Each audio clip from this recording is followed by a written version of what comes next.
I have to say it's difficult not to be impressed by what you've achieved in the last 12 months, and you've now come to the end of phase one. Just walk us through the main changes that you undertook. In Terminal 2, we've started with the consolidation of the passenger flow, which was basically the most important change that we would apply.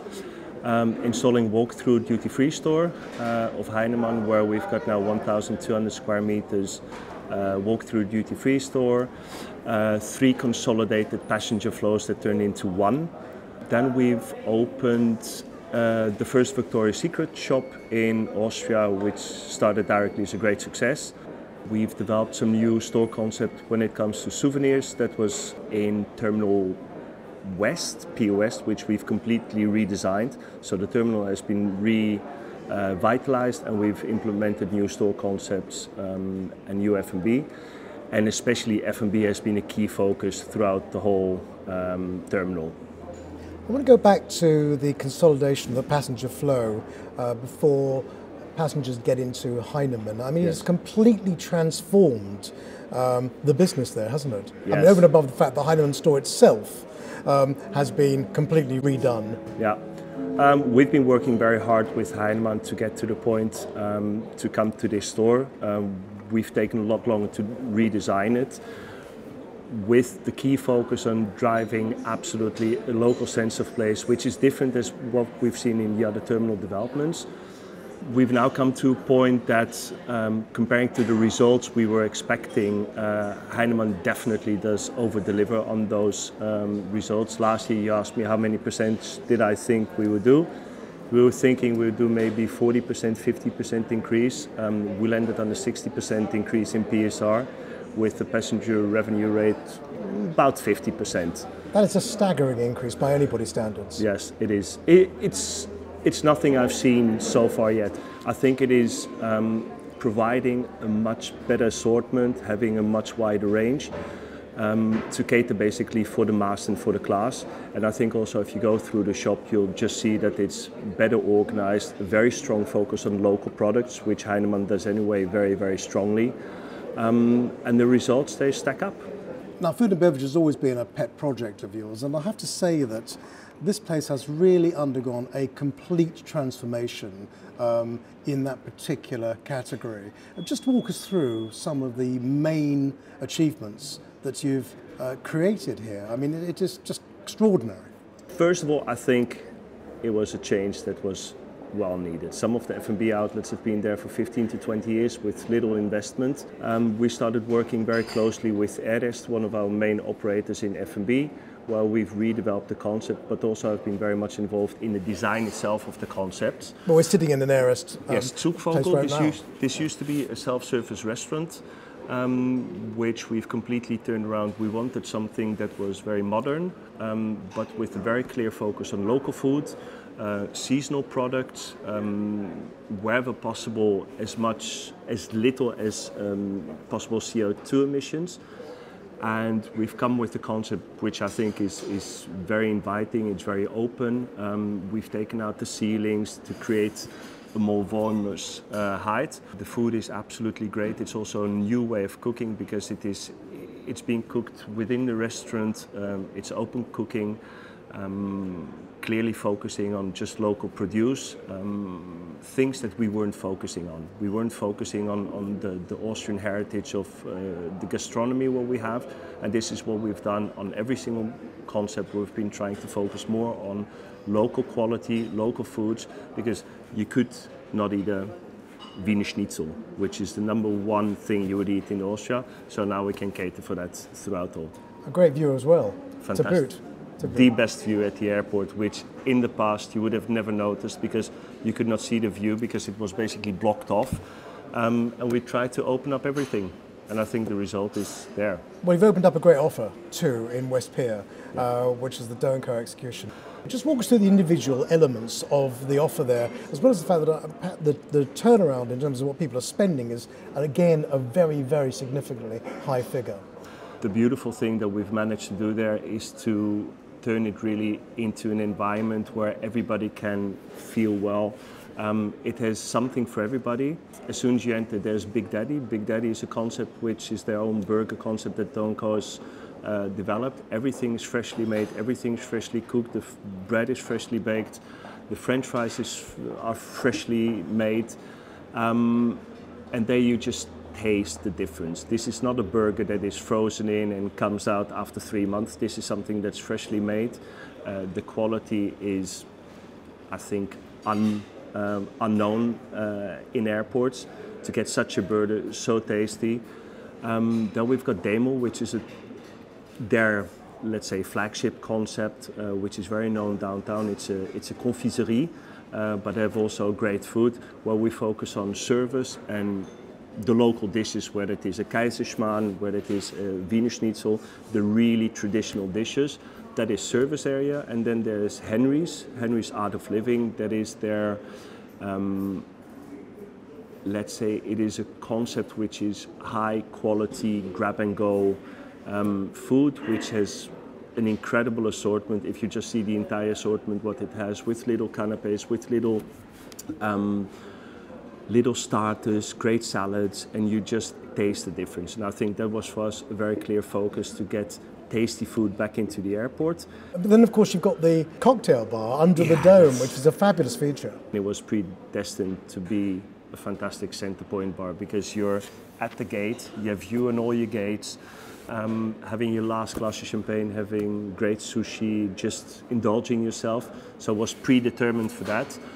And it was also a place that if you fly off, you just want to go there before. So you first have either your hamburger, you have a great serviced meal, or you sit at Henry's, and before you fly off, if you've got another 10 minutes, just sit there.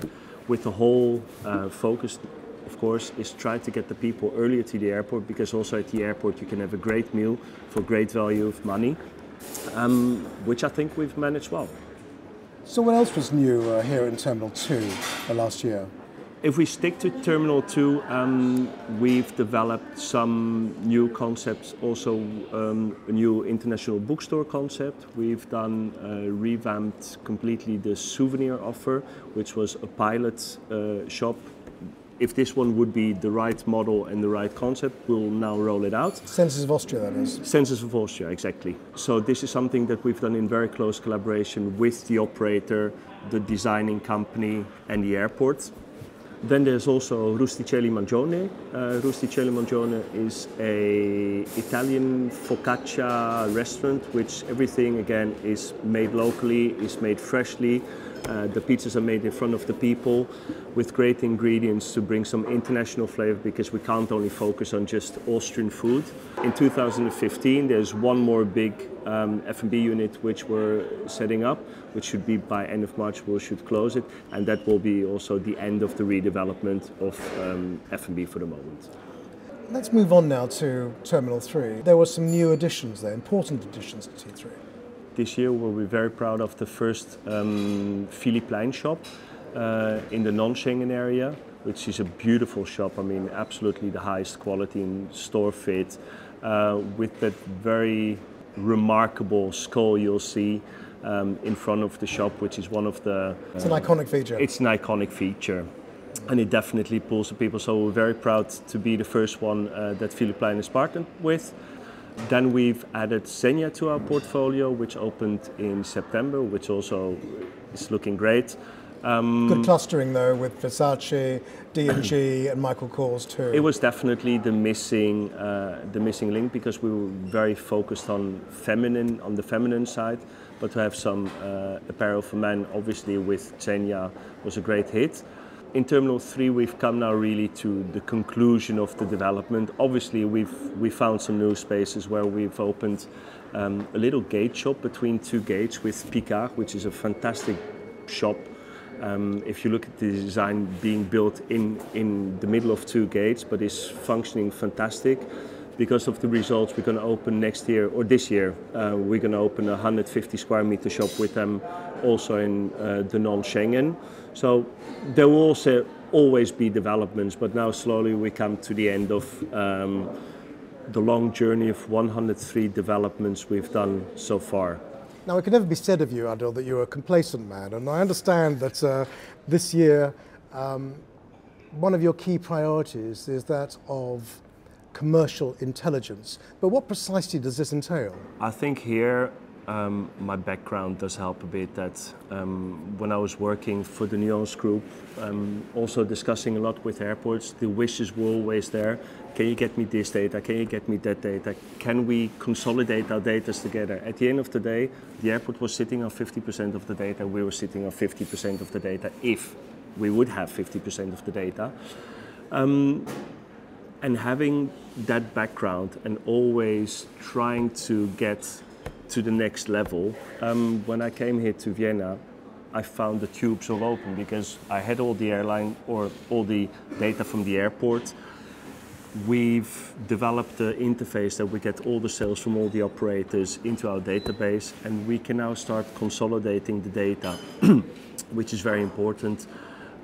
In order to bring retail to the next level, because I think that all the data that we have available is very rich, but yet you need to do something with it. And what we use it for is obviously to drive our operators a bit harder.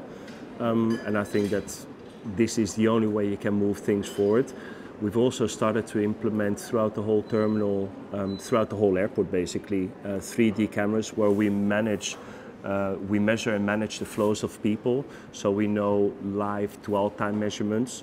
In this place, for example, there's a camera that measures how many people are inside here, how long they're sitting here, how many walk in, how many walk out. And with this, we can just look at the operational impacts we have and try to adjust it accordingly. This is a thing that will last for years because every year we've started to add things to it, but now we've got a platform which is relatively rich and we can now start getting all the data consolidated, which is, I think, a must because retailing hasn't become easy over the last years, so we need to try through the data to get the maximum out of it. But it's not a bad discipline to have all the concessionaires on their toes, ready to sell better, effectively. This is, for me, the key focus for 2015 and onwards. We're going to start with setting up of a retail academy to for me, it is restarting from scratch because we've got everything in place. We've got great shops, great shopping environment, passenger numbers are there, so the platform is there. One last question, Adil. If there was one main objective that you set out to achieve for this year, what would it be? Focusing on the basics. Now that we've developed the entire real estate at the airport, we've got everywhere new shops, we've got great looking concept, new concept, so we've got enough to offer, great F&B. We want to focus on driving the sales, driving penetration, driving conversion, because it's not only about penetration, it's also conversion, and I think the conversion is really focused in our point on the retail level with sales staff, implementation of the retail academy to give our operators more support on also how we would like to see that people live their magical moments in an airport, be contributing in driving those moments, because at the end of the day I just want every customer that has bought something, has consumed something, to be really happy with his consumption, and that is a joint responsibility we all have. That is the brand, the operator, and us as an airport too. Great point on which to end the interview. Adil Raihani, thank you so much for your time. Thank you very much, Peter. Thanks.